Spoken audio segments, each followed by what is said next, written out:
Hey everyone, welcome back to Lisa's Book Nook. We're reading The Scourge by A.G. Henley, and we're on chapter 15. People begin to leave the clearing as I make my way back to Perry's side. Many touch me as they go, or speak to me with soft words of encouragement. I'm too stunned to respond. The trees sound like they're being torn to pieces by the whipping wind, and we're being doused with spray from the waterfall. But I barely notice. I don't even hear Katie move over to us until she speaks. Come to my home if you'd like. I'll make your breakfast and answer your questions. I wait for Perry to respond, but he doesn't. After a moment, she walks away. I touch his arm and realize his bow is still aimed at the line of trees. As if he thinks the Runa will turn and charge us at any moment, he releases the arrow. A moment later, it strikes a tree.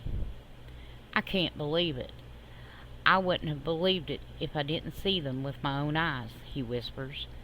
I can't believe it either. I didn't see them, but I heard and felt them, and that was enough. Cora waits on the path, joining us as we walk towards the village in silence. I'm surprised to hear people talking and laughing in normal voices, discussing their day, until I consider that what was earth-shaking to Perry and me is accepted from a very young age by everyone else here. Cora is proof of that. Do you want to go to your mother's? I ask him. I don't know where else to go. Nothing feels real to me, like I'm waking from a nightmare, but only just. Don't call her that, he murmurs, sounding as dazed as I feel.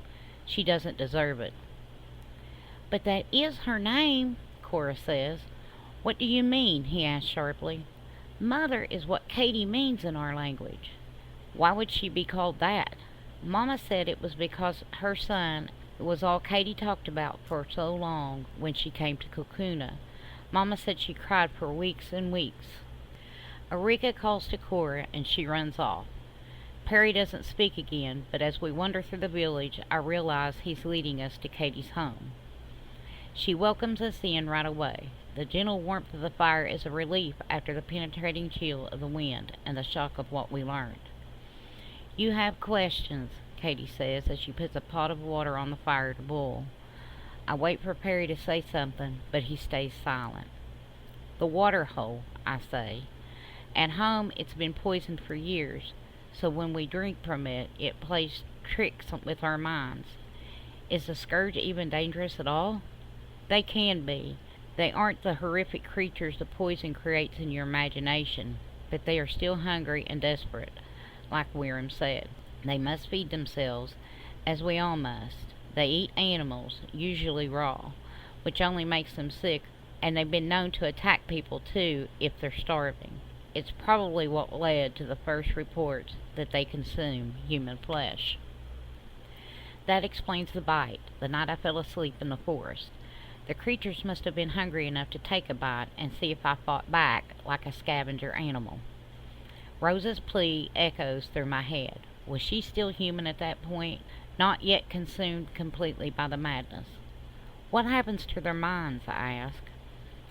Our knowledge isn't complete, but they seem to retain their awareness only for a short time. They forget who they were or how to care for themselves, and as far as we can tell, they don't live long. They become ill, weak from exposure to the elements, and they die. They seem to travel in groups to give them an advantage in hunting, and perhaps as some vestige of how they lived before they became Runa. Their name is derived from two words, Bulkaruna, which means homesick, and Burruna, dangerous. The sick ones are both. She pours us each a cup of tea and offers fresh bread and berries. I nibble a little to settle my uneasy stomach. Perry remains mute. I ask, what really happens when someone is being consumed then? It's difficult to understand, but the closer a vulnerable person, someone under the influence of the poisoned water, comes to one of the sick ones, the more likely they will slip into the madness and join the Runa. It's as if the sight, sound, and smell of the sick ones overwhelms their senses and completes the illusion. An unexpected rage floods through me. This is unbelievable. All these years, all these generations of people, All the fear and pain and devastation because of some poison that makes us believe things aren't true. Nothing since the fall has been real. What is reality, Fennel? Katie asked gently. It's what we, as a group, believe to be true. If a group, aided by the powerful effect of poison, believes it's threatened by a mindless pack of monsters, then that is what's real. Ever since I was a little girl, she continues, I only saw the sick ones, never the scourge. The creatures have always looked and sounded to me as they did to you today.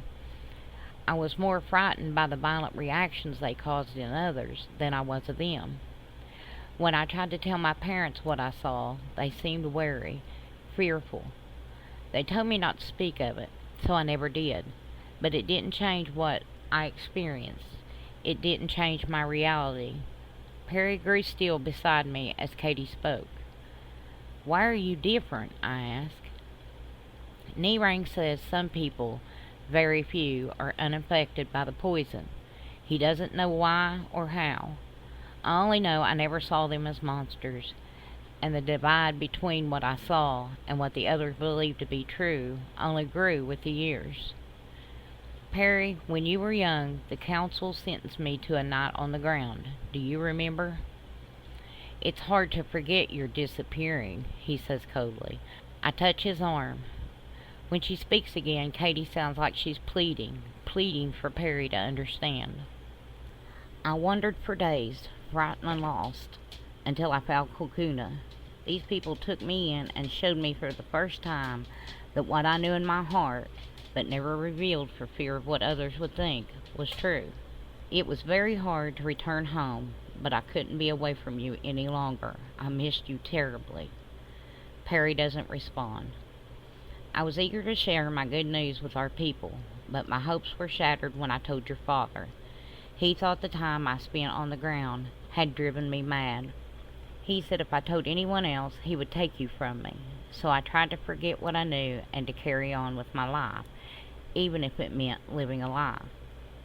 Eventually, I couldn't do it any longer. I was miserable, ready to harm myself. The night I left, I told Shrike I was returning to Kokuna and I wanted to bring you with me. He flew into a rage and threatened to kill us both, so I came back alone. Perry scoffs. Unbelievable. You blame Father when you're the one who abandoned us? No, of course not. Your father is a strong-willed, brave man, fiercely loyal to his family and his people. I can only imagine the look Perry gave Katie when she spoke of loyalty. But he's human. I didn't expect him to believe me right away, but I did hope he might trust me enough to come see Kokuna for himself. He wouldn't go, I asked. Like Groundlings, there's little Lofties fear more than exposure to the Scourge. Walking through the forest only on blind faith is a journey not many would be willing to make. Shrike was afraid I would spirit Perry away, take him where he didn't dare follow, here to Kokuna. No, he wasn't willing to go. Perry was willing. It was through the caves, not the forest, but he came with me. I didn't consider how daunting it must have been for him to leave the trees. Son, to see the man you've become is a joy. I didn't think I'd ever have the answer to my prayers over the last 10 years, Katie continues. I've been content here, but I wasn't happy until the day the men carried you into the village from the Mauna, the day I saw you again. And to know you have a caring, faithful friend is an added blessing. She squeezes my hand and I smile at her. Did you tell anyone else about the Kokuna before you left? I asked. No. Stars forgive me, I didn't have the courage after Shrike's reaction. But he knows you're here now, or at least he knows Kokuna exists, Perry says slowly. He may have told someone. I almost choke on my tea. Do you think he told Aloe? She was more supportive of the idea of me searching for the hidden waters than I thought she'd be. Shrike and Aloe have always been close, Katie says, a hint of something unexpected in her voice. Envy? Regret? Or at least as close as a Groundling and Lofty could be. What did the council say about you accompanying Fennel? Perry snorts. What council? We don't have one anymore. What? Why not? She sounds genuinely shocked. Not enough of us left to need one. Hauntingly, his voice pitched low, he tells her the story of the fever and its aftermath. As Katie begins to cry, I excuse myself and slip out, giving them privacy. I need air and time alone to think. My mind is overloaded with information, and my body brims with pent-up emotion. A steady rain finally falls as I wander towards the clearing where I heard the sick one. Was that only yesterday? I'm just now starting to consider the implications of what we learned. Almost everything about my community, where we live, how we live, is based on the belief that the Scourge is monstrous, existing only to consume us, and the framework of my life as well, the combined gift and curse of my sightlessness, my responsibilities of stalking the caves and collecting the water, was defined by the flesh eaters. It collapsed in one morning. I reach the clearing. I can hear the stream bubbling over the soft thrum of rain on leaves, and I hear something else, voices singing in the first language of the Anuna. I stand under the canopy of trees and listen, strangely soothed by the unfamiliar, discordant tune. Footsteps approach, followed by the sweet scent of clove blending with the fertile smell of moist earth. I wonder how Nirang keeps his pipe lit in the middle of a rainstorm. Come in from the rain, young one. I don't move. Why are they singing? It's a song of celebration. The Mauna has not been as plentiful of late. Where is your friend? Talking to Katie. Good, they have much to discuss. I turn on him. How long? How long have you known who we were? I suspected where you were from the moment I saw you. You were dressed so similarly to Katie when she first appeared in Kokuna, but I didn't know who your friend was until Katie told me. Why didn't you tell me what you knew? And I don't just mean why didn't he tell me he knew where I was from, or that Perry was Katie's son, but all of it, all the secrets he's been keeping. I don't have to say it, he understands exactly what I mean. First, because you were close to physical and mental exhaustion when you arrived. You needed time to rest and regain your strength. Second, Katie needed to be the one to tell you both. How your friend may be related to my friend is not any of our business, despite what Cora's doll might have to say on the matter. I crack a small smile at that.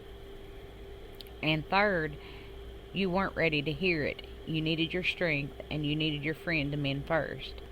Those needs coincided with the amount of time required for you to drink from the Mauna before we showed you the nature of Kokuna's protection. Protection. The word bounces around inside my head. Nirang, what is it about being sightless that protects me? I catch another whiff of the sweet smoke before he speaks. When Katie told me about the protection provided by your sightlessness, I was puzzled. Then the answer became clear. The illusion caused by the poison is powerful, but because you are sightless, you're less convinced. Your eyes don't deceive you, if you will, as ours do. And from the beginning, you were told you could not be harmed. You believed you were protected as much as the others believed they were not. And so it was. I shake my head, boggled by the idea. All my life, sightlessness has been celebrated as a gift to myself and my community, something to be grateful for, but it's meaningless, a weakness after all. Forgive me for making assumptions, but I suspect it has given you much. Like what? I scoff. Other than more scars and bruises than I can count. Bravery, strength of character, willingness to sacrifice for others, even wisdom. You may be sightless, young one, but you have more vision than most your age. I try to resist, but the corner of my mouth lifts again. I bet Yendi couldn't stay mad at you either. Nirang chuckles. True. I comb my wet, stringy hair back from my face. I don't know what to do with all of this. It's too much. Give yourself time. I don't have time. I need to go home. I'm afraid to think about what's happening back there. And now I somehow have to convince my people that pretty much everything they believe isn't true. Faith has been limited since the fall, he agrees. At first we tried to simply tell Laurenians the truth, but we found we had to prove it to them by having them drink from the Bauna. Yet you have one advantage we do not. What's that? Your people know you and trust you. You can use that. I think of adder and thistle. Not all of them. I didn't say it would be easy, young one. He puffs on his pipe. Of course, there is another choice you can make. I wait, but he doesn't say anything. What is it? You can stay, create a life here in Cocoona, as Candy did. You would be welcome. I step back, startled by the powerful yearning his word prompts in me. I can picture it, my life in Cocoona, working in the sunny gardens instead of alone in the caves, drying and preparing herbs for Nirang. Maybe even learning his healing arts, taking Cora under my wing, getting to know the others who have been so kind to me since I arrived. I want that life badly. The safety and comfort Cocoona offers is seductive. And I could have it. I could stay here. I could let people think I died trying to find the hidden waters. Eland, Aloe, Callie, Bear, Fox, like a dead roll. I hear the whispered names of the loved ones I'd never be with again if I take that path. I shake my head and take another step away. No. Nirang's voice is gentle, as if he could hear my thoughts and sympathized with my struggle. I thought you would say that. Well, then, before you go, we will talk about what might be done to convince your people they need not fear the Runa. The singing faded away while we spoke, leaving only the steady tattoo of rain in its absence. A shout rises from the village. The hunting party has returned, Nirang says with relief, and they've had success from the sound of it. The idea of eating freshly cooked game twice in one summer makes my mouth water. Are there more animals here because of the Mauna? The animal populations are returning. It was a good sign that you saw a predator in the dark place. The return of the large animals means their food source, the smaller animals, is thriving. They in turn will stay near the Mauna, bolstering our food supply.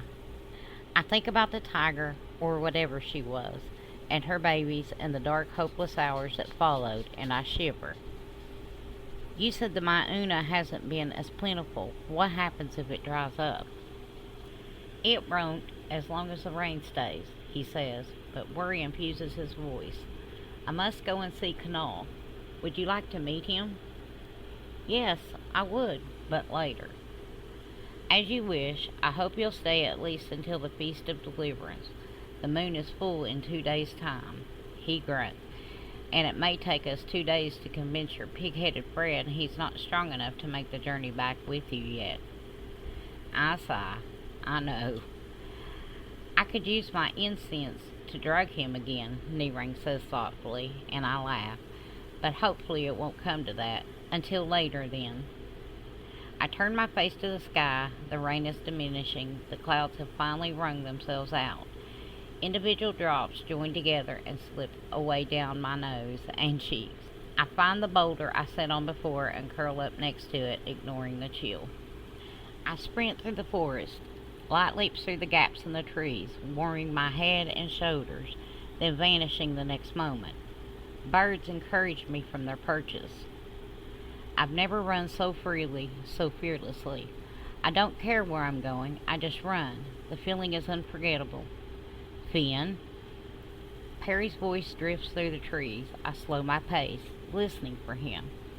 Unsure if he's there in my dream or in the rain-soaked reality I left behind. Could he be in both? I pause, one foot on a firm, sunlit patch and the other sinking into spongy, wet ground. I've been looking all over for you. Are you all right? He leans over me.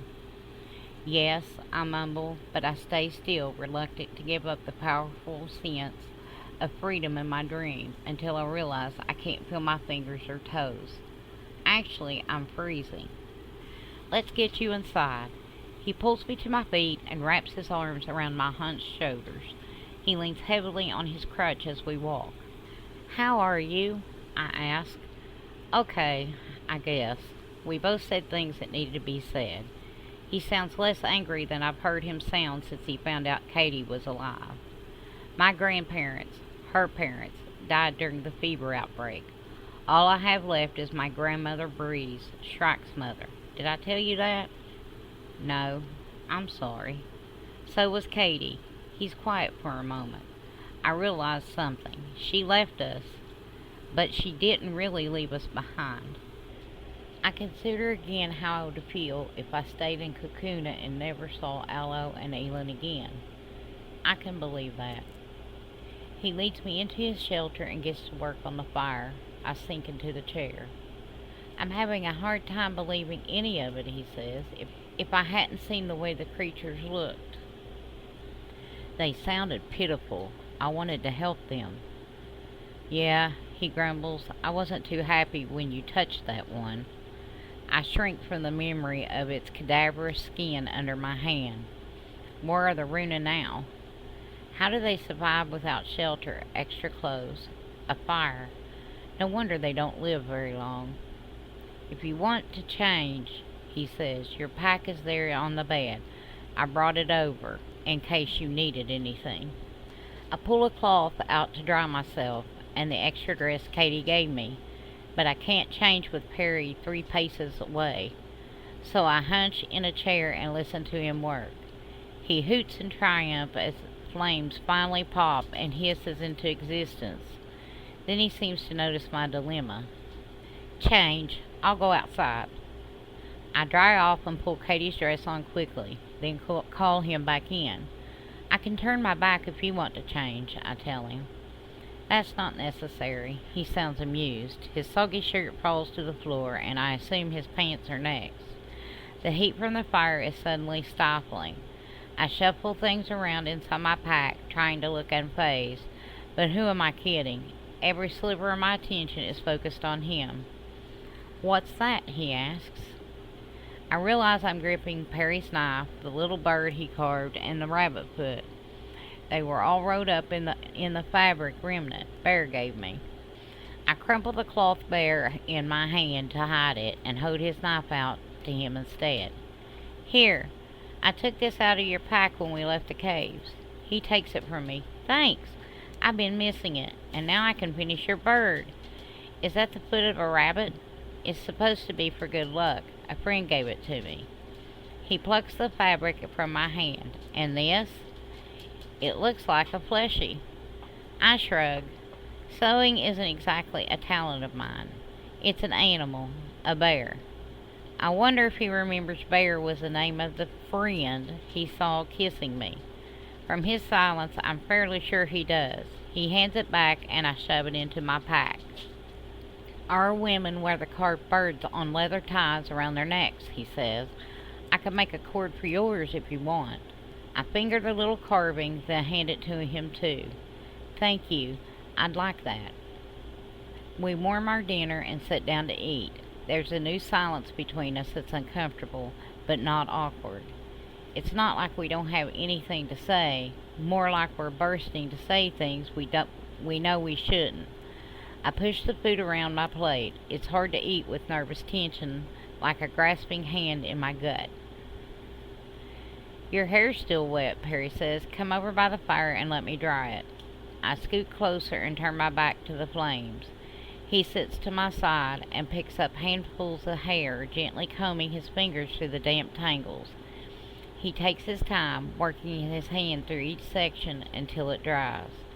I relax slowly, just enjoying the feeling of his hands moving through my hair. After a few minutes, his fingers begin to glide across my shoulders, down my arms, and back up to graze the sensitive skin of my neck, lingering on the bare skin. I tense again. He scoops my hair up and lays it over my shoulder, then traces a looping trail down my back to my waist. The fire feels closer now, like I'm roasting over it. I'm going home, I whisper, after the feast. His hand pauses at my hip. What? I'm going back. Finn, I'm not sure my leg is ready for that kind of walking. Can't we wait for a while? I can't wait. I need to know what's happening there. He pulls my hand away. So I just told you back, is that it? That's not what I mean." "That's exactly what you mean," he snaps. "I get it. You have a duty to your family and your people, and that's most important. Perry, forget it." I know what I'm doing, trying to push him away, afraid of what might happen if I let things get too far. I want to smooth things over, but what can I say? No matter how much I might want to ignore it, I do have a responsibility to my people. I was supposed to try to find the hidden waters and be home within a few days, and I do miss my family. This wasn't supposed to be some kind of holiday. "I'm sorry," I whisper, reaching out towards him. "I have to know if Elin and Aloe are okay."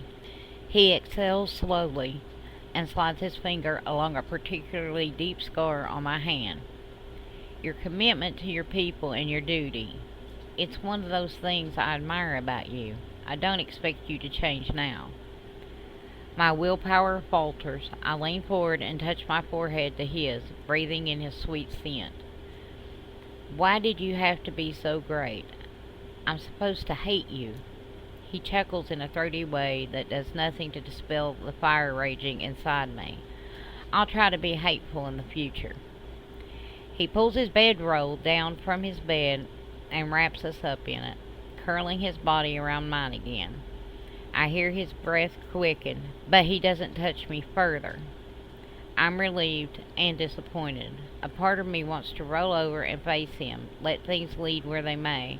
At the same time, I want to jump up and run. I've never felt this conflicted about someone before. My relationships with Aloe, Elin, Callie, even Bear grew out of the close ties of family and friendship, nurtured since childhood. I've never questioned my feelings for them, but with Perry it's different.